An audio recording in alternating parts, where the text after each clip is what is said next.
appropriate joke for a 7-year-old to tell, but here we are. Well, that's the only ones 7-year-olds remember. That's right. Well, it's like, I have terrible language. It's one of my many flaws, but I was raised by my very working class grandmother, and she was actually very interestingly, she was a very devout Christian, but she also had, a language that would make a sailor blush. And so I talk like that because I was raised by this woman. Those are fun ladies. Those are fun ladies, man. She was awesome. She was an amazing person, a huge personality, a force of nature, because she was such this big personality. But my wife's rule is, basically he's only allowed to cuss when he's telling this one joke. So that's hilarious. Yeah, so he told this joke all the time. Exactly. He says it 14 times a day. Yeah, early on, I told my kids, you could swear in front of us, but don't swear in front of other parents. Right. And don't swear for no reason. Right. Well, because they judge you, right? The other parents judge you. How old are your kids? Well, the youngest ones are 14 and 16, and I have a 28-year-old. Okay. When my 14-year-old was 2, we were on a skiing trip, and we were about to leave. We packed up all our stuff, but her helmet, we forgot to put her helmet away. I go, we forgot to put the helmet away, and she just looks down at the helmet, and she goes, shit. My wife is just like, oh my God. It's so funny. There's just something adorable about a 2-year-old that doesn't know that you're not supposed to say shit. No, it's absolutely. And that cute little face. Well, my 4-year-old, who was 3 at the time, we were going, because, we live in Cincinnati, but I'm a senator, so we spent a lot of time in Washington, and I was taking my 4-year-old son, who was 3 at the time, on this trip, and we're on like a Delta flight. We're in the back. I'm kind of wondering, because, I've got a bedhead, and I'm thinking to myself, do any of these people know that I'm a senator? Because I look like shit right now. And I sort of get away with it. I don't think that anybody knows this is who I am. And we're sitting there, and my son drops one of those Biscoff cookies in between the seat. And he looks at me and he says, Dad, well, fuck. And like 12 people instantly turn around and look at me. It's like, Senator Vance, your son has such colorful language. I'm like, oh my God, I'm such a terrible father. All these people are all judging me. Yeah. But it's, but you're right, it's so cute. It's adorable. It's so funny, but yeah, I gotta do a little bit better about that. Then they start judging me. People need to relax.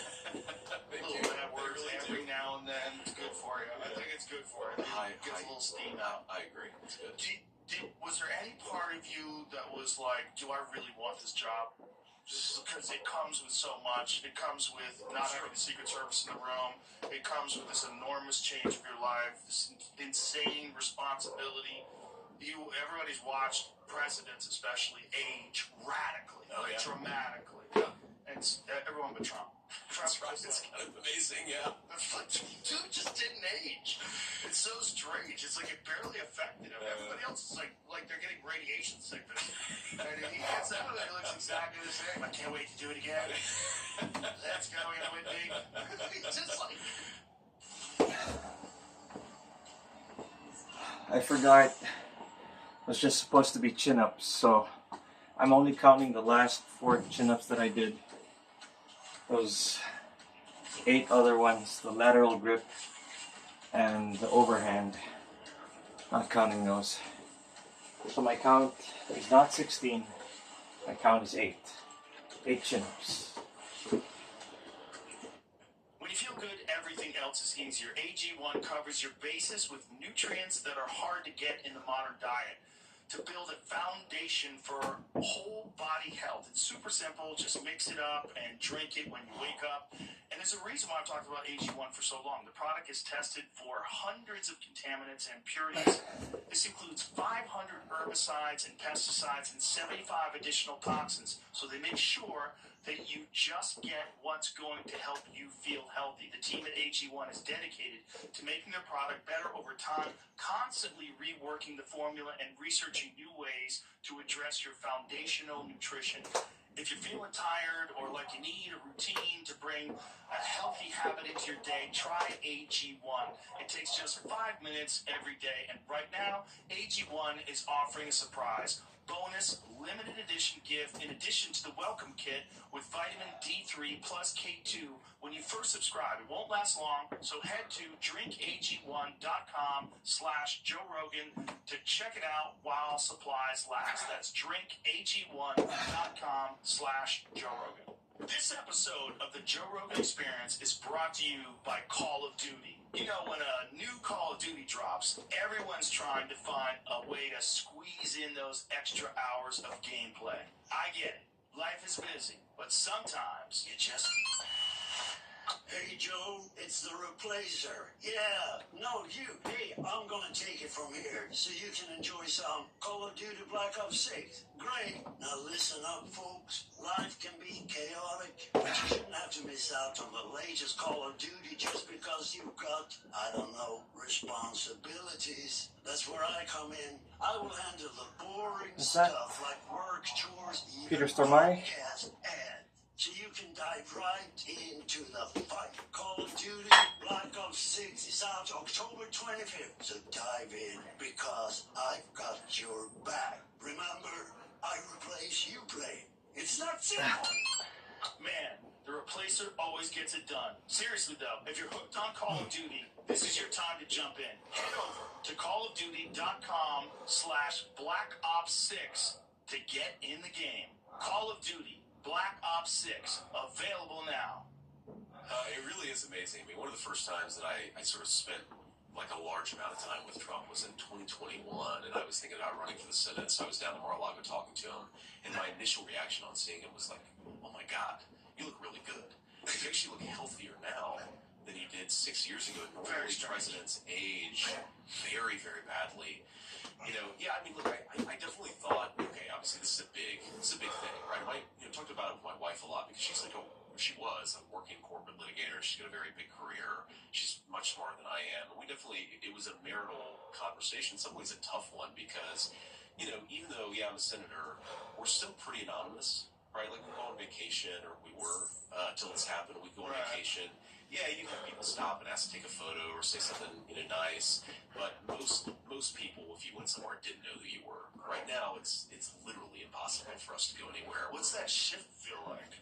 Like, you're 4 years old, right? So yeah, I mean, like this, just off a cliff, a complete different life. Yeah, that's right. I mean, it's been.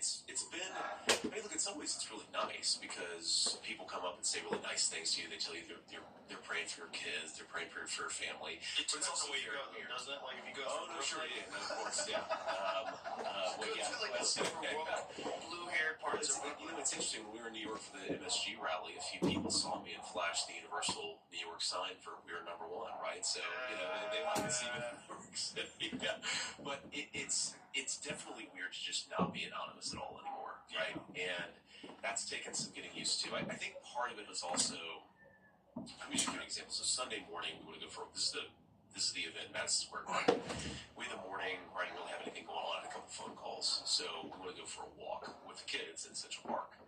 And normally, you would walk out of your hotel and walk into Central Park and hang out with your family. Now we have to notify Secret Service, and so then they have to scope out an area where they can make sure that it's going to be properly safe. And so instead of walking out our hotel room and taking a walk in Central Park, we hop in a car and show up in some random part of Central Park that's 20 blocks away.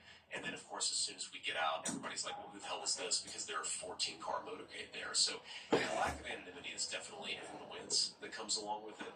But I'm the kind of person where you just take the good with the bad. There are a lot of benefits to it. There are some downsides to it. It's what I asked for. I try not to think too much about it or complain too much about it. I just try to accept it. I think obviously if we win, which, you know, 6 days from now, I think we are going to win. I think we'll have to sort of get into more of a routine with it. My attitude thus far has been, well, it's only for a few months, so you can do anything for a few months. Is the adjustment, is it difficult? Was it pretty easy to just accept it? Like, this is how life is now? Well, you have to accept it, but it's not easy, right? I mean, in particular for our kids, right? Okay, I really like to drive, and 99% of the time, if we're in the car as a family, I'm driving, my wife's in the passenger seat, and I like to drive. And I think for our kids, getting used to, we're not going into our car, we're going into this black SUV, and daddy's not driving. Right, there's some other person in there. Right. Yeah. Or, you know, the first things that happened. We're back at our house in Cincinnati the weekend after the RNC convention, and we're sitting there watching like some stupid show, Emily in Paris on Netflix or something, which, sorry, I don't even call that a stupid show. I actually think Emily in Paris is a masterpiece, but set that to the side. Bracket that one for now.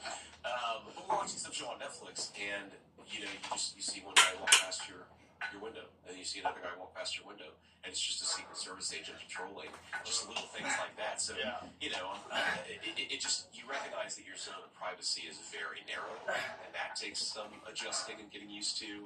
And, there are all of these small little adjustments, but by and large, honestly, like, I love our Secret Service detail.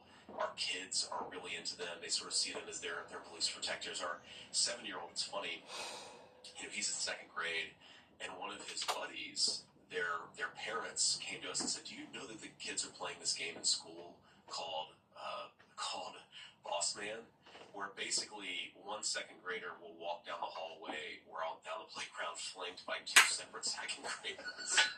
Like they're playing Secret Service now? Secret Service now in their school. Bizarre. So, like, on the one hand, that's really bizarre, and I hope that it doesn't permanently screw up the psychological development of my kid. On the other hand, it's kind of funny, and you just go with the flow, and you try to work with it.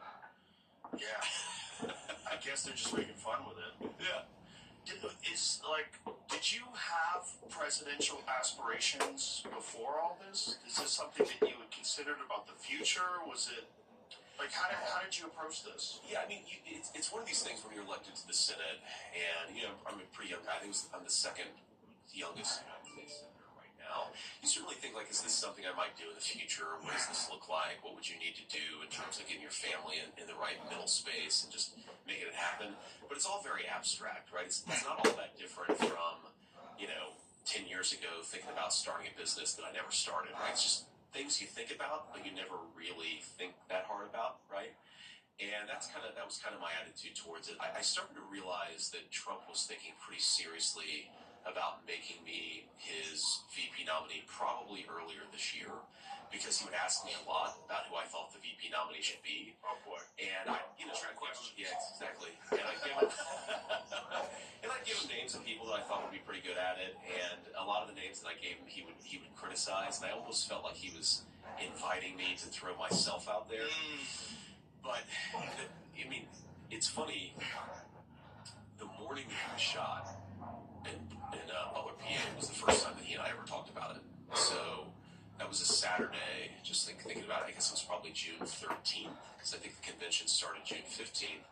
I go down to Mar-a-Lago that morning, Saturday morning, and I'm talking to him for the first time, because the media would ask me, I was like one of the rumored shortlist candidates. I kept on getting these questions from reporters. Have you ever had this conversation with Trump? And the honest answer was no.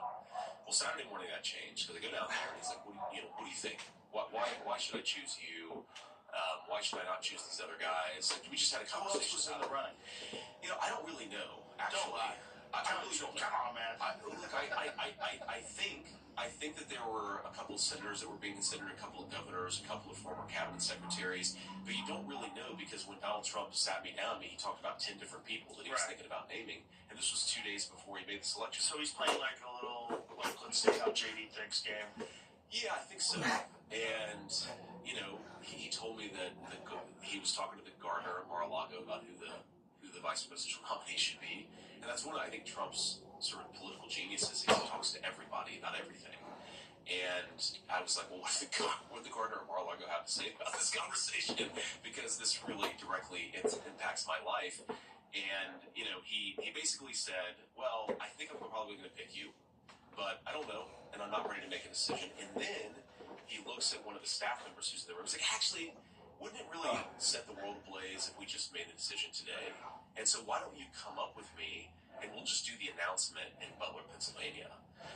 And I said, and of course not knowing at the time what was going to happen, I was like, absolutely, let's get this over with, because I'm sick of not knowing. Let's just get this thing over with. And then he's like, no, I'm not gonna do it up there. We need to prepare for it better. So look, I'm not saying it's going to be you, but I'm thinking very seriously about it. Have fun. We'll see after Butler, PA. And then of course I go back home to Ohio. He gets shot. The initial reaction is I actually thought they had killed him, because when you first see the video, he grabs his ear and then he goes down. And I'm like, oh my God, they just killed him. And I was so pissed. But then I go into like fight or flight mode with my kids. I'm like, all right, kids, we were at a mini golf place in Cincinnati, Ohio. I grab my kids up, throw them in the car, go home and load all my guns, and basically stand like a sentry at our front door. Oh, shit. And that was sort of my reaction to it. Anyway, I really didn't know it was going to happen until Monday morning. I didn't know who else was being selected. I think it was all the names that people sort of see out there, right? All good guys, like nobody I have any personal animosity towards. But obviously, here we are. How much did you study the story of the assassin, the attempted assassin? How much have you paid attention to? You know what Crooks or Cooks or whatever Yeah. his name is in Pennsylvania? I've read a fair amount about it, and it's pretty bizarre. Very bizarre. It's bizarre. They haven't been able to get into his phone. Well, they got into his phone. Didn't they? Have they? I thought they've. I thought they said they did. Maybe you know better than me. Well, maybe they got into his phone, but they couldn't access his encrypted messages or something. I thought there was some deal where they haven't really gotten his communication yet. But Yeah, I maybe haven't read it as closely as you have, so don't take that as gospel you truth. you have access to more information, but maybe you can't talk about it. No, trust me. There's nothing about this that I have access to information I can't talk about. Well, there was a lot of weird stuff to it. One of them is that his where he lived was professionally scrubbed. So he got there was no I heard that. silverware. There's no silverware. That's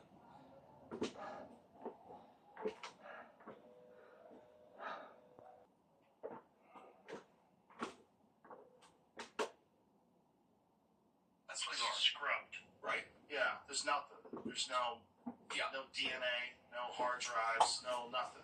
So Well, then, and how do you get that close? I mean, Yeah. do you shoot guns? yeah, Okay, so I'm a pretty good shot. I served in the Marine Corps for 4 years. An AR-15 from 140 yards away is a chip pot shot. Even without a scope. He didn't have a scope, Yeah, right? I don't believe he had a scope. But even without a scope. Without a scope. Yeah. I've shot an M16 many times, and an AR-15 without a scope. There is no. It is shocking that he's alive. Yeah. It really is. I'm a person of faith, but I think it's a genuine miracle that guy didn't kill him. But how did he get so close? There's a lot of really big questions. He was walking around the area with a rangefinder before the event. And people were yelling and saying, He's on the "This guy's roof." going, Yeah. He's on the roof." Yeah. There was that crazy, I think it was a BBC report, somebody with an English accent who did the report on the ground with the guy. He's like got a MAGA hat on and a Bud Light. He's probably not a Bud Light. He's got some beer and he's talking to this guy who saw Crooks get on the roof, and he's yelling at him. It's an amazing clip. He's yelling at him like, "Hey," he's yelling at the police officer saying, "Hey, this guy's on the roof. Go and get him." And nobody responded to it. And the whole thing is very fishy to me. I hope that we win and we get to the bottom of it, because I think somebody clearly screwed up. It doesn't seem like just screwed up.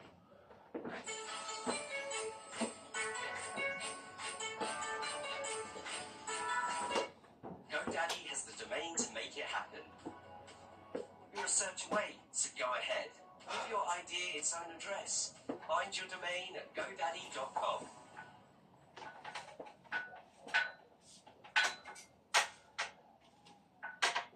Like, the excuse that the lady from the Secret Service had, that they couldn't put snipers on the roof because the roof was sloped. Like, all of it is bananas. No, that's ridiculous. That's ridiculous.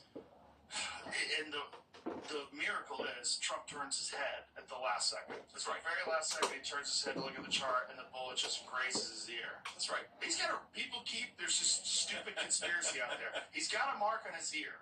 I saw it. He has a mark on his ear, and people are like, why is there a hole in his ear? Because it's just the edge of the skin got Yeah, hit. that's That's right. all it was. That's right. It's the luckiest of luckiest shots ever for him. Unfortunately, not for the people that are behind him. It's Because the a couple craziest of thing. people got shot.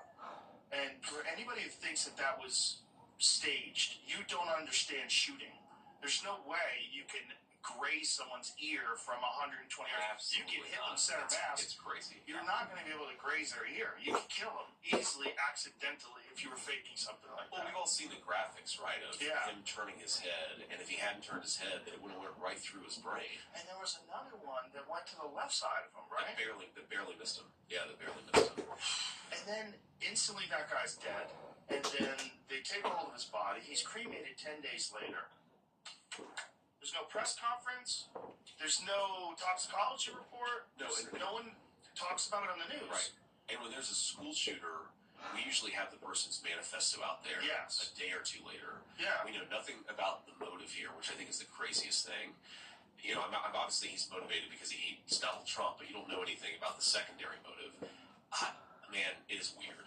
The only time we don't get a manifesto is when they're trans. When they're trans, they hide those manifestos. The Nashville shooter, and that was crazy. Have you ever read any of it? I've read some of it, and Pretty wild. it's pretty wild. And yeah, I mean that They guy, decide that's bad for the cause. That's so right. They decide They decided to suppress it. But no, the Nashville shooter, I mean, just while we're on the topic, went in and murdered a bunch of children at a Christian school because he or she, whatever, was motivated by some very radical trans ideology. Yes. And that is something we should talk more about as a country. 100%. And they didn't want, if there's any other ideology that led someone to mass murder, you would examine that ideology very carefully. If there's some sort of radical religion, people would be like very concerned about that radical religion. That's right. And it is. It's a radical religion of That's war. exactly what it is. It's this exactly weird idea that you are so virtuous and so correct. You're allowed to commit violence against these other people because they're the oppressors, even though they're children. Well, you know these signs that are in super woke neighborhoods. I'm sure there's plenty of them in Austin. Like, in this house, we believe science is real. Yeah. You know what I'm talking about? Yeah. Okay, so I don't know your religious background, but like I'm a convert to Catholicism. Like, was raised Christian, became an atheist, came back to Christianity, got baptized Catholic like 5 or 6 years ago.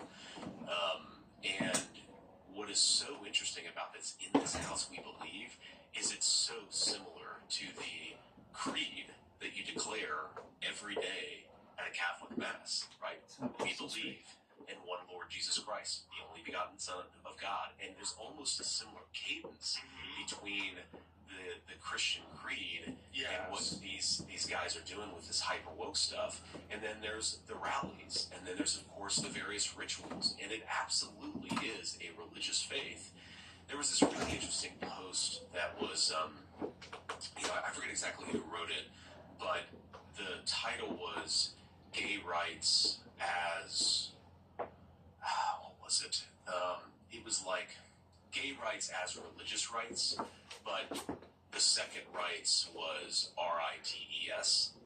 And it was a guy who was like a pro-gay rights guy, but sort of made the observation that when you get into the really radical trans stuff, you actually start to notice the similarities between a practiced religious faith and what these guys are doing. Yeah. And it's very interesting. I actually met earlier with a friend who lives in Austin who's like a kind of a gay Reagan Democrat. And he's a very, very interesting guy. He's a fascinating guy. He's one of the smartest political philosophers, I think. How do you be a gay Reagan Democrat? I don't know. It's just kind of... What's a Reagan Democrat? He's basically like now what you would call a Trump Republican, but he's a political philosopher. He writes about economics. Right? That's sort of how I got connected to him. I had no idea he was gay when I first met him. But, I'll never forget, he sent me something like 6 or so years ago, and it was Elizabeth Warren when she was running for president, and she was like, "We stand for all non-binary, two-spirit," and all of the like, LGBTI plus. Right. She was talking about all the plus, and she was identifying it. And he sent me this text message with this Elizabeth Warren tweet, and he's like, "I don't know what the hell two-spirit is. We just want to be left the hell alone." And I think that, frankly, I wouldn't be surprised if me and Trump won just the normal gay guy vote, because again, they just wanted to be left the hell alone, and now you have all this crazy stuff on top of it that they're like, "No, we didn't want to give pharmaceutical products to 9-year-olds who are transitioning their genders. We just wanted to be left the hell alone." Well, a lot of gay guys feel like the whole movement is homophobic, which is ironic because they think there's people think there's something wrong with being gay, so what you really are is a girl. Yes. And they think that a lot of this is being given, these thoughts are being given to gay kids. These kids will just grow up to be gay men, and instead you're getting them to convert their gender. It's pharmaceutical conversion therapy, right? And it's profitable, which is terrifying. It's terrifying once pharmaceutical corporations have they have a pattern and a history of profiting off of things. They want to keep profiting off of it. They don't want it to stop. And so right now, this has become a profitable venture that's scaled. If you look back from like 2007,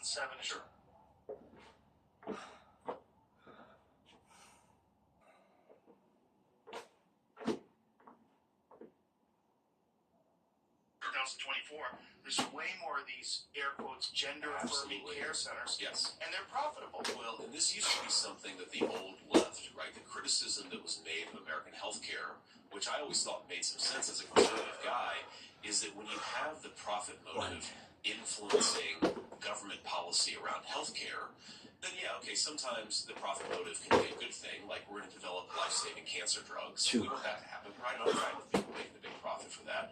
But then sometimes they'll try to manipulate government policy to make their own drugs more profitable, not because it's good for health, but because these people just naturally, like most people, want to make some money. Yeah. And that conversation has totally disappeared. Like, I get into a big argument, and, you know, this person, you can read about in the New York Times, later disavowed our friendship and leaked our text messages to the New York Times. But the breaking point was I came out against this gender transition for minors when I was running for the Senate a few years ago.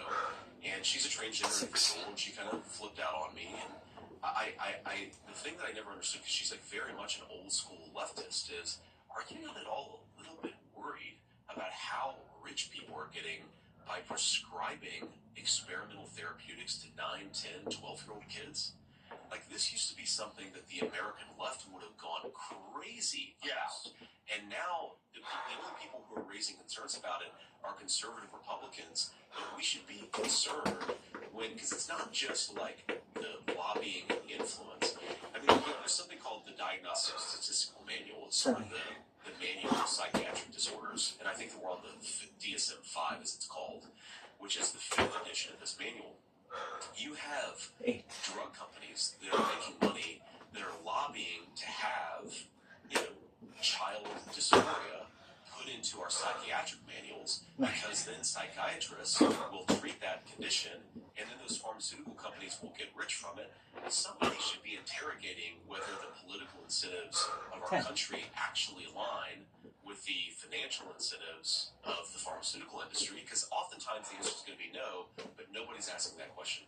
Well, we've always known that children are very easily influenced, and that children shouldn't be allowed to make life-changing decisions when they're very young. That's why they can't get tattooed. Absolutely. We've always done that. And then all of a sudden, because of gender, that's abandoned. That's right. We completely changed the way we think that children, they just know. I've had mind-numbing conversations with people who believe that, and it all falls apart if you just keep asking questions. That's right. Just ask them to define, how can you know this? What about the development of the frontal lobe? What about this understanding that children have never been able to make life-changing decisions? Correct. You don't allow them to drink alcohol. You don't allow them to get tattooed. They can't join the military when they're 10. Like, there's a lot of shit you can't do when you're a little kid. Why are you letting them just change their gender? What does this even mean? Right. And then the New York Times thing that comes out where it shows that they had a whole study about these puberty blockers that showed that they do not help the children's mental health, and that they probably have a lot of horrific side effects, and so they decide not to release the study. Publish that, right? Which shows you the corruption of science, is that we're actually not publishing studies that suggest that gender transition craziness has reached the boiling point. I mean, you know, you've kids. I have a 4-year-old and a 2-year-old. Every single day, my 4-year-old or 2-year-old will come to me and say something that is batshit insane, because they're 4 and 2. Yeah. Like, my 4-year-old will come and say, "Daddy, I'm a dinosaur." Right? I'm going to take him to, like, the dinosaur transition clinic and put scales on him. It's like we're encouraging them, and some parents, it's just, I'm just going to say it, even though it sounds gross, they want their kid to be a part of the LGBTQ thing, because it looks like a flag of virtue that they can post in their front lawn. Oh, look, we have a queer child. Like, oh, you're amazing. There's a weird thing about it with some of these nutty parents, where you can imagine them. There has to be some reason why there's an enormous percentage of Hollywood kids are trans. Like, how many celebrities have trans kids? It's new.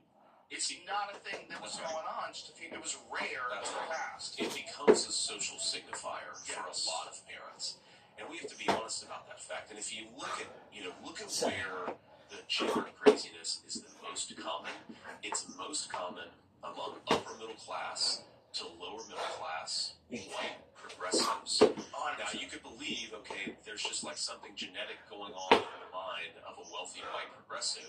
the more you could believe that this is a cultural trend that we should be questioning a lot more than we are right now. And unfortunately, here's one thing that I really worry about is, okay, think about the incentives. People are very good at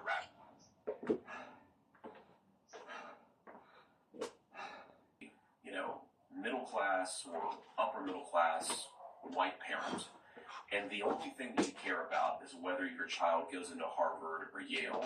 Like, obviously, that pathway has become a lot harder for a lot of upper middle class kids.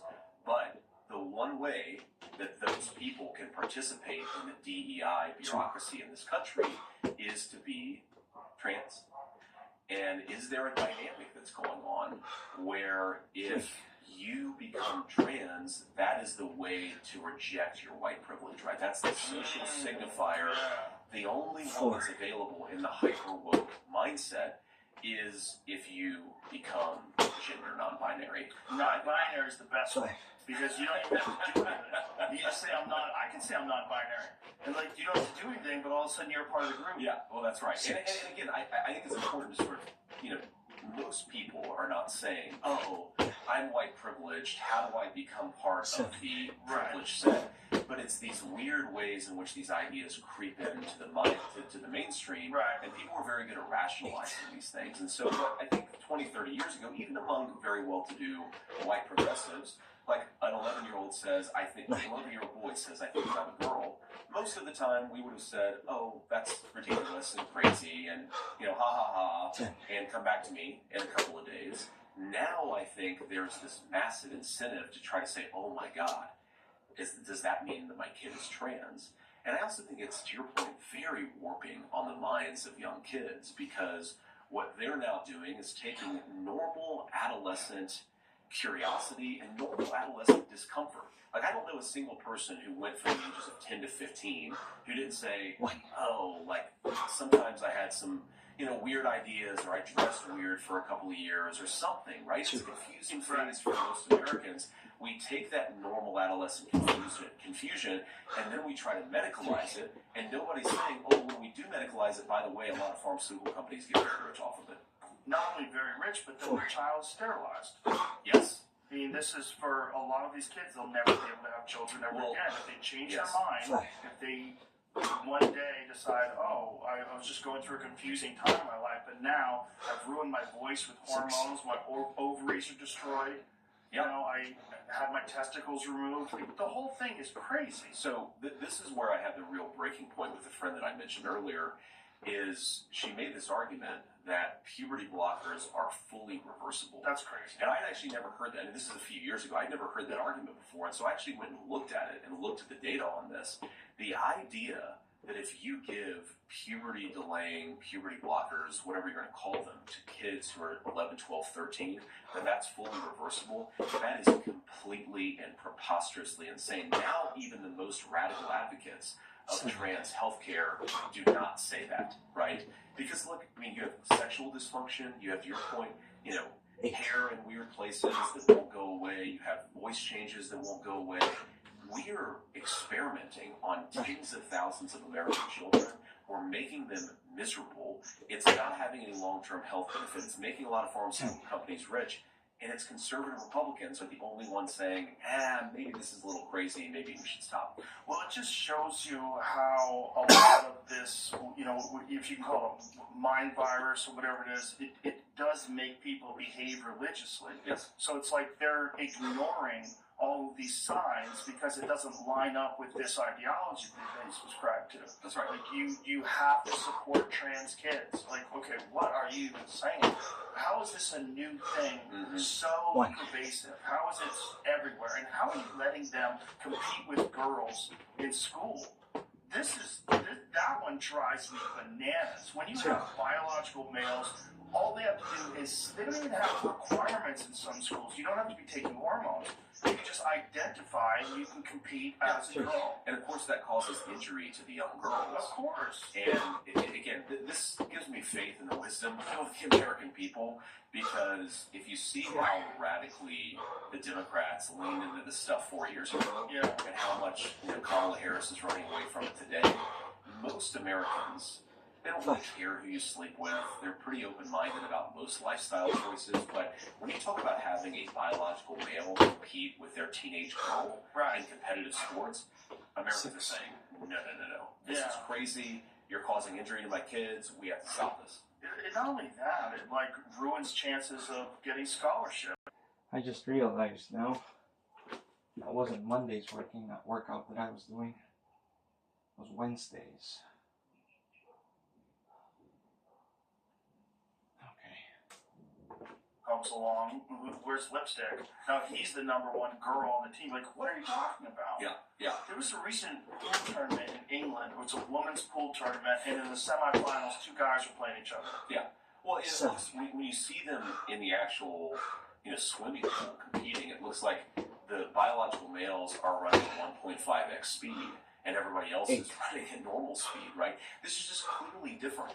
And to your point about it destroys opportunities for scholarships, I mean, go back to the original reason why we wanted girls' sports, why we have Title IX in the United States of America to begin with. Like, we recognize that competitive sports, like, what does it teach, right? It teaches you how to participate in a team. It teaches you to recognize your own weaknesses and the strengths of your teammates, and vice versa, right? Like, I'm the father of a 2-year-old daughter.